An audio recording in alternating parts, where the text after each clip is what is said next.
कृत्रिम मधुरक मतलब आपके artificial sweeteners. In artificial sweeteners को हम कितनी कैटेगरीज में पढ़ेंगे? इनको हम पढ़ेंगे 3 कैटेगरीज में, ठीक है। एक कहलाएगा आपका एस्पार्टेम, एक कहलाएगा आपका एलिटेम, और एक होता है आपका सुक्रोनोल, ठीक है। इसका नाम होता है एस्पार्टेम, एलिटेम और सुक्रोनोल। क्या बोलेंगे इसको? इसको बोलेंगे एस्पार्टेम, इसको बोलेंगे एलिटेम, इसको बोलेंगे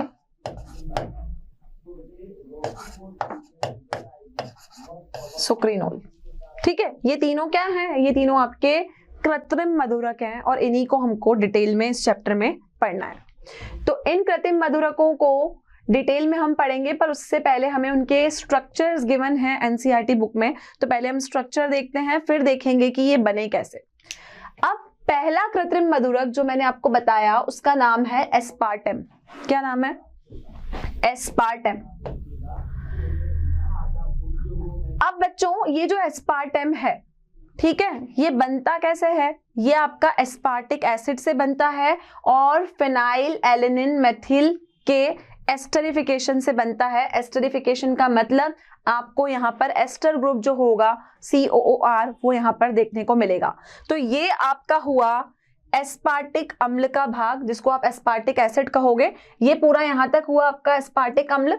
अगर मैं यहाँ से बात करूंगी तो ये हुआ आपका फेनिल एलानिन। फेनिल एलानिन के साथ ये क्या करता है? एस्टर भाग बना के एस्टरिफिकेशन करता है।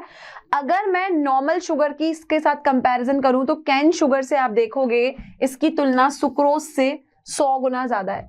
मतलब ये 100 गुना ज्यादा मीठी होती है एज कंपेयर टू सुक्रोज। तो ये पहली शुगर कौन सी हुई? पहली शुगर हुई आपकी एस्पार्टेम। ओके, आगे बढ़ते हैं हम अगली शुगर की तरफ। अगली है आपकी सैकरीन, जो मैंने बताया ये भी आपकी कृत्रिम मधुरक है। सैकरीन जिसको हम बोलते हैं ऑर्थोबेंजीन सल्फोनेमाइड। ये जो ग्रुप है SO2NH, ये आपका सल्फोनेमाइड ग्रुप है। अगर मैं सुक्रोज से तुलना करूं तो अभी मैंने बताया था कि सैकरीन जो है वो आपकी सुक्रोज से, कैन शुगर से 550 गुना ज्यादा मीठी होती है। तो देखो कि इसकी मिठास जो है वो कितनी ज्यादा है। और इस सैकरीन को हम क्या कहते हैं? इसको हम केमिकली ऑर्थोबेंजीन सल्फोनेमाइड भी कहते हैं, ठीक है। नेक्स्ट होती है सुक्रालोस, ठीक है। सुक्रालोस में मतलब इसमें आपका क्लोरीन होगा। थोड़ा सा इसका कॉम्प्लिकेटेड सा स्ट्रक्चर है। मिठास की बात करें तो सुक्रोज के कंपैरिजन में इसकी जो मिठास होती है वो 600 गुना ज्यादा होती है। कितनी ज्यादा? 600 गुना ज्यादा इसकी मिठास होती है। नेक्स्ट एलिटेम, ये इसका स्ट्रक्चर है। सबसे ज्यादा मीठी 2000 गुना का जो मिठास होती है वो होती है। स्ट्रक्चर ये आपकी एनसीईआरटी में भी बने हुए हैं। तो मैंने आपको कितनी शुगर्स बताई? कृत्रिम शुगर को हमको 3 कैटेगरी में पढ़ना है। सैकरीन को अगर हम अलग रखें तो एस्पार्टेम, एलिटेम और सुक्रालोस। अगर मैं एस्पार्टेम की और एलिटेम का कंपैरिजन करूं तो एस्पार्टेम जो है उसकी जो मधुरता है, उसकी जो स्वीटनेस है वो सुक्रोज से कम है, सुक्रोज से ज्यादा है। लेकिन है ना क्या है, अगर तीनों का मैं कंपैरिजन देखूं तो तीनों के कंपैरिजन में सबसे ज्यादा जो मिठास है वो एलिटेम की है। आप देख सकते हो 2000 गुना ज्यादा मिठास इस एलिटेम में होती है, ठीक है। तो देखते हैं ये एस्पार्टेम, एलिटेम और सुक्रालोस होते क्या है। तो हमारा नेक्स्ट टॉपिक है कृत्रिम मधुरकों का वर्गीकरण। एस्पार्टेम,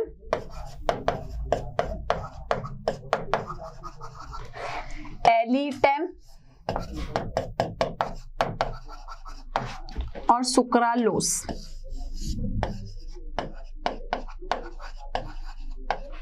ठीक है, तीनों हो गए कृत्रिम मधुरक। एस्पार्टेम की मिठासता का कंपैरिजन जब सुक्रोज से किया गया तो लगभग कितनी है? ये 200 गुना ज्यादा मिठास है इसमें सुक्रोज के कंपैरिजन में। एलिटेम को कंपेयर किया तो सबसे ज्यादा, लगभग आप मान के चलो 2000 गुना ज्यादा होती है। ठीक है, सुक्रालोज का कंपैरिजन करें तो लगभग 600 गुना ज्यादा है।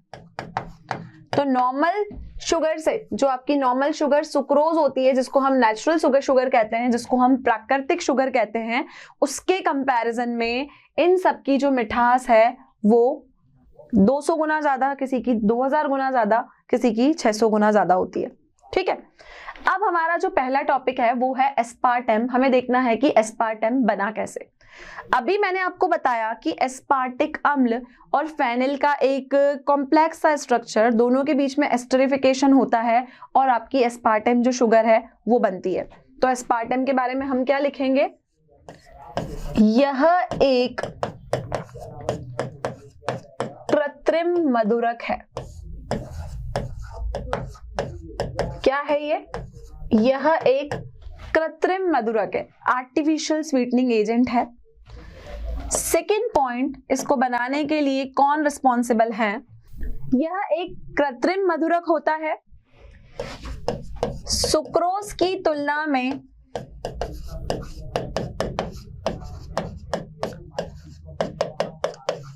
100 गुना ज्यादा मीठा होता है।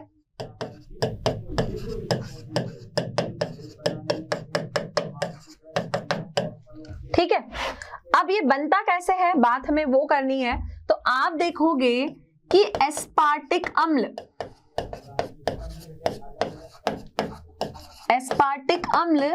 प्लस फेनिल एलानिन,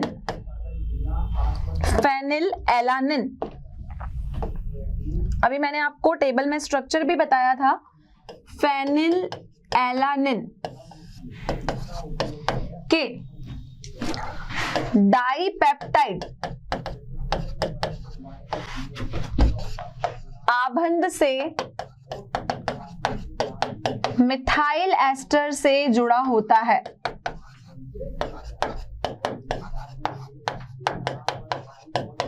किससे जुड़ा होता है? मिथाइल एस्टर से ही आपका जुड़ा हुआ होता है। तो आप देखोगे कि इस एस्पार्टेम को बनाने के लिए आपको दो चीजें चाहिए। एस्पार्टेम को बनाने के लिए एक मुझे चाहिए एस्पार्टिक एसिड, जिसको हम बोलेंगे एस्पार्टिक अम्ल, और दूसरा चाहिए आपको फेनिल एलानिन। और जब ये बॉन्ड बनाता है तो कैसे बनाता है? डाइपेप्टाइड बॉन्ड बना के ये एस्पार्टेम आपकी शुगर बनती है। कृत्रिम मधुरक है, सुक्रोज से 100 गुना ज्यादा मीठा होता है। इंपॉर्टेंट चीज कि व्यापारिक रूप से आप देखो तो सबसे ज्यादा प्रयोग में ली जाने वाली मधुरक यही है, और मेनली इसको कहाँ काम लेते हैं? ठंडे पदार्थों में इसको मिलाया जाता है। जो ठंडी चीजें होती है उसमें इसको स्वीटनर के यूज में लेते हैं। क्यों? क्योंकि अगर आपने इसको गर्म किया तो यह अस्थायी हो जाती है। तो हमें क्या लिखना है? सबसे ज्यादा व्यापारिक रूप से बिकने वाली मधुरक है।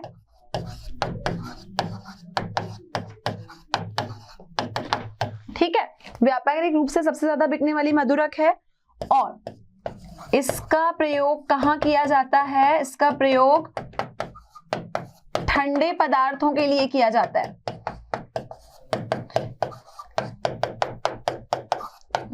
ठंडे पदार्थों के लिए किया जाता है। क्यों? क्योंकि अगर इसको आपने गर्म पदार्थों के लिए यूज करके इसको आपने गर्म कर दिया तो यह अस्थायी हो जाती है। तो एक नोट डाल के लिख लो कि गर्म करने पर यह अस्थायी हो जाती है। क्या हो जाती है? गर्म करने पर यह अस्थायी हो जाती है। ठीक है, आगे जो सेकंड तरीके का आपका स्वीटनर है उसका नाम है एलिटेम। क्या नाम है? एलिटेम। तो एलिटेम के बारे में हम क्या लिखेंगे? एलिटेम जो है यह भी हमारा एक कृत्रिम मधुरक है। कैसा मधुरक है? यह भी एक कृत्रिम मधुरक है, आर्टिफिशियल स्वीटनिंग एजेंट है। यह काफी प्रबल होता है।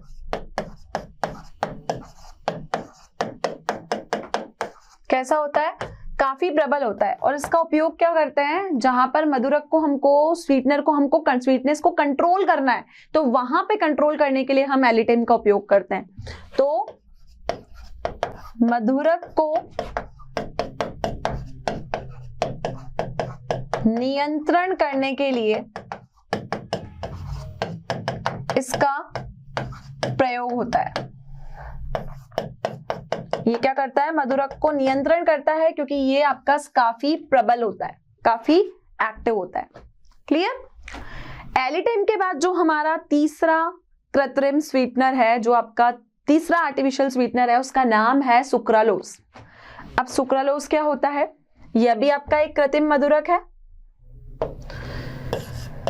यह भी एक कृत्रिम मधुरक है। स्ट्रक्चर आपने इसका टेबल में देख ही लिया।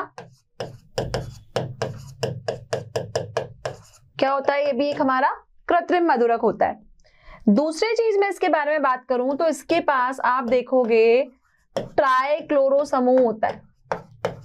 जब आप इसका स्ट्रक्चर देखोगे तो 3 ग्रुप आपको क्लोरीन के देखने के मिलेंगे, तो ट्राइक्लोरो ग्रुप इसके पास होता है। तीसरी चीज, ये आपका गर्म खाद्य पदार्थों में उपयोग में लिया जाता है। गर्म खाद्य पदार्थों में उपयोग में लिया जाता है।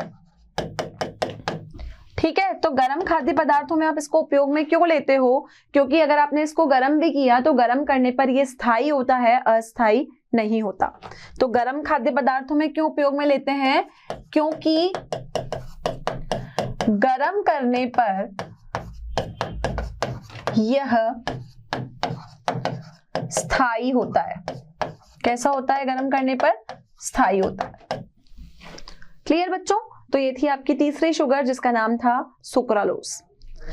अब मैंने आपको बताया कि जब हम भोजन में रसायन की बात करते हैं तो हम किन किन चीजों की बात करते हैं।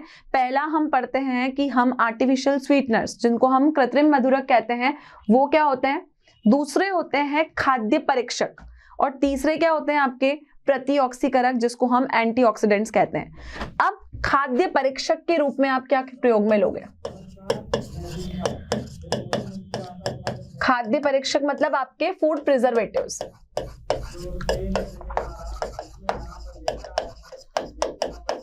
बहुत ही जनरल एग्जांपल लेके मैं आपको बता रही हूँ बच्चों। आपने घर में देखा है कि हमारे घर में जब हमारी मम्मी अचार बनाती है, तो अचार बनाते हैं तो हम केरी पे नमक लगा के रखते हैं। ठीक है, उस अचार को प्रिजर्व करने के लिए हम उसमें तेल डालते हैं, है ना।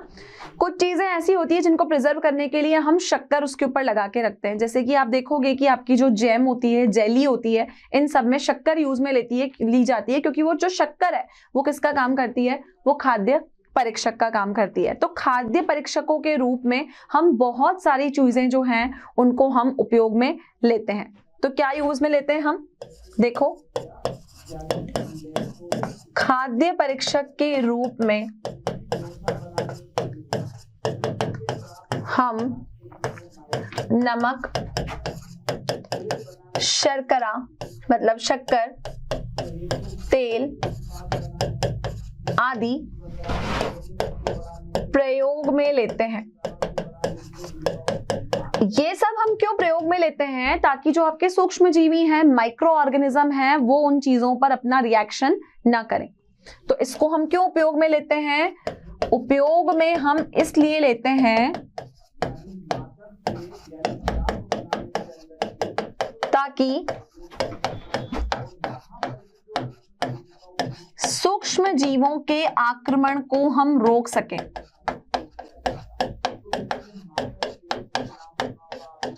जो सूक्ष्म जीवी उसके ऊपर आक्रमण करते हैं, हम उस आक्रमण को रोक सकें, इसीलिए हम फूड प्रिजर्वेटिव्स यूज में लेते हैं। इसके अलावा बच्चों एक आपका बहुत ही इंपॉर्टेंट फूड प्रिजर्वेटिव है जिसका नाम होता है सोडियम बेंजोएट। क्या नाम होता है? Sodium benzoate. इंपॉर्टेंट मार्क कर लो, एग्जाम में इसको कभी कभी पूछा भी जाता है कि जो हम फूड प्रिजर्वेटिव मोस्टली काम में लेते हैं वो होते हैं आपका C6H5COONA। ये इसका फॉर्मूला होता है, ठीक है, और इसका नाम होता है सोडियम बेंजोएट। हमारा जो पैकेज्ड फूड होता है ना, आप देखोगे कि हम बहुत सारी चीजें हमें पैकिंग के फूड के फॉर्म में मिलती है, तो उसमें सोडियम बेंजोएट डाला जाता है। ये सोडियम बेंजोएट हमारे शरीर पर कोई अभिक्रिया नहीं करता, कोई इसका हार्मफुल इफेक्ट हमारी बॉडी पर नहीं है, इसीलिए हम इसको खाद्य परीक्षक के रूप में प्रयोग में लेते हैं। और इसका नाम क्या है? इसका नाम है सोडियम बेंजोएट। क्लियर है? तो सोडियम बेंजोएट इसका नाम है। अब खाद्य परीक्षकों में कृत्रिम मधुरक आ गए, खाद्य परीक्षक भी आ गए आपके। तीसरे होते हैं आपके एंटीऑक्सीडेंट, जिसको हम बोलते हैं प्रतिऑक्सीकारक। ठीक है, अब देखते हैं कि प्रतिऑक्सीकारक हम किसको कहेंगे। प्रतिऑक्सीकारक, प्रतिऑक्सीकारकों का मतलब होता है एंटीऑक्सीडेंट्स। क्या बोलते हैं इनको? एंटीऑक्सीडेंट्स। एंटीऑक्सीडेंट्स का मतलब होता है प्रतिऑक्सीकारक। देखो इसके नाम से पता चल रहा है कि प्रतिऑक्सीकारक वो होंगे जो किसको रोकेंगे? ऑक्सीडेशन को रोकेंगे। ठीक है, इसका मतलब ये किसका काम करते हैं? ये ऑक्सीडेशन को रोकने का काम करते हैं।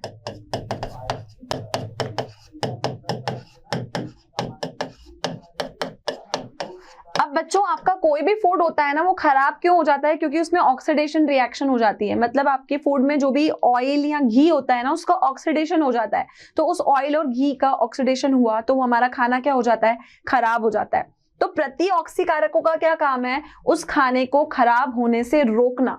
इसका मतलब ये प्रति सूक्ष्म जीवियों से लड़ते हैं और उनको अपना एक्शन उस फूड पे नहीं करने देते। तो ये क्या करते हैं? यह सूक्ष्म जीवियों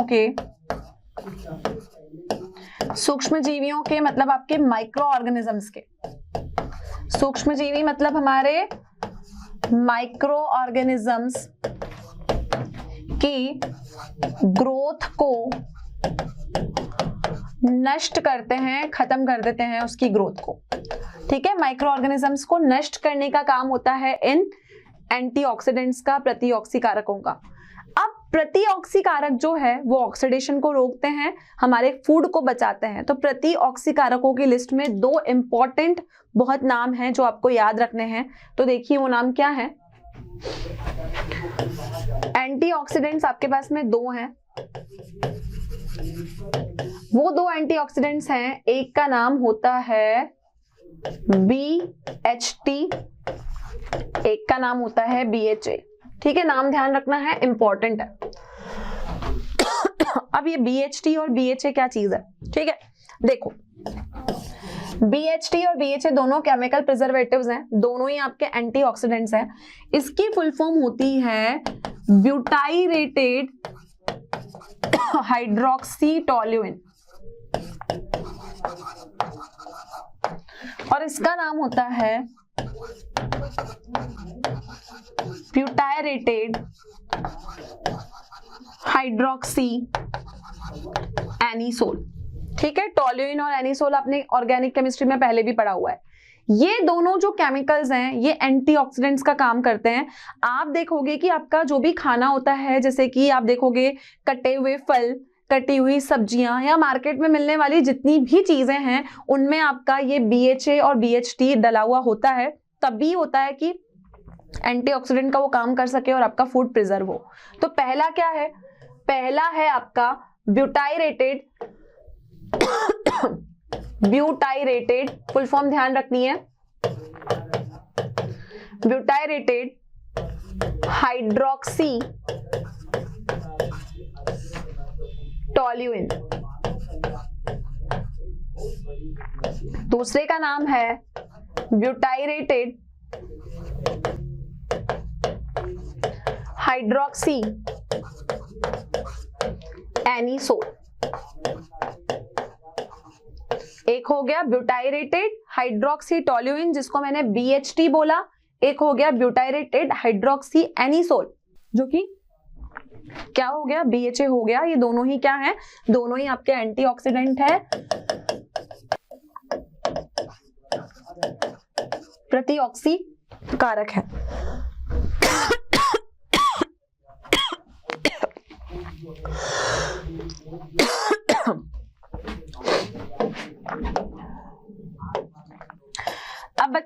उपयोग कहाँ है? पहला उपयोग आपका जो जितना भी पैकेज्ड फूड आता है, पैकेज्ड फूड मतलब जैसे कि आपके कटे हुए फल, कई बार आप देखते हो कटी हुई सब्जियां, उनको प्रिजर्व करने के काम में ये BHA और BHT जो है एंटीऑक्सीडेंट यूज में लिए जाते हैं। इसके अलावा आपने देखा है जो आपका मक्खन होता है, मक्खन देखा है ना आपने, जो अमूल का बटर हमें पैकेजिंग में मिलता है, वो मक्खन जो अमूल का बटर होता है, उस बटर को प्रिजर्व करने के रखने के लिए ये BHA डाला जाता है। अमूल बटर मतलब मक्खन को प्रिजर्व करने के लिए उसमें BHA को मिलाया जाता है। ध्यान रखना कि कौन सा ऑक्सीडेंट मक्खन को प्रिजर्व करने का काम करता है? BHA। इसका नाम है ब्यूटाइरेटेड हाइड्रोक्सी एनिसोल, और एक होता है ब्यूटाइरेटेड हाइड्रोक्सी टोल्यूइन। क्लियर है इतना? तो ये कौन हुए? ये हुए आपके एंटी ऑक्सीडेंट्स। और यहीं पे हमारा ये जो टॉपिक है, जो चैप्टर का सेकंड पार्ट था कि हमारे फूड में कौन कौन से केमिकल्स होते हैं, वो हमने कंप्लीट किया। तो केमिकल्स इन फूड का मतलब क्या है कि आप खाने को प्रिजर्व करने के लिए उसमें क्या क्या ऐड कर रहे हो। ठीक है, तो खाने के प्रिजर्वेटिव्स के लिए पहला हुआ आपके कृत्रिम मधुरक, जो मैंने आपको बताया। दूसरे क्या हुए?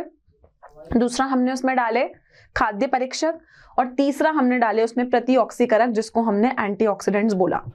क्लियर है इतना? तो ये भी आपका इंपॉर्टेंट टॉपिक है इस चैप्टर का। अब हम मूव करेंगे लास्ट पार्ट पे, जिसमें हम अपराजमक की बात करेंगे, जिसमें हम देखेंगे कि सोप और डिटर्जेंट कैसे फंक्शन करते हैं और सोप और डिटर्जेंट में कैसे केमिस्ट्री हमारी लाइफ में यूज में होती है। तो बच्चों, ये काफी छोटा सा और काफी अच्छा सा चैप्टर है, आप इसको स्किप नहीं करेंगे। फोकस ऑन एवरी लेक्चर, ताकि हम जितना यहाँ से ग्रेस्प कर सकें उतना हम एग्जाम में इसको लिख सकें। आई होप आज का लेक्चर सभी बच्चों को क्लियर है। इस चैप्टर से रिलेटेड जो आज का लेक्चर हुआ हमारा, कोई भी क्वेश्चंस, DPP या कंटेंट की रिक्वायरमेंट है तो आप डाउनलोड कर सकते हैं हमारा मोशन लर्निंग ऐप। तो नेक्स्ट लेक्चर में हम फिर मिलेंगे, जो कि हमारी ऑर्गेनिक केमिस्ट्री का लास्ट लेक्चर होगा। तो हमारे साथ कनेक्टेड रहिए। Thank you so much and have a wonderful day.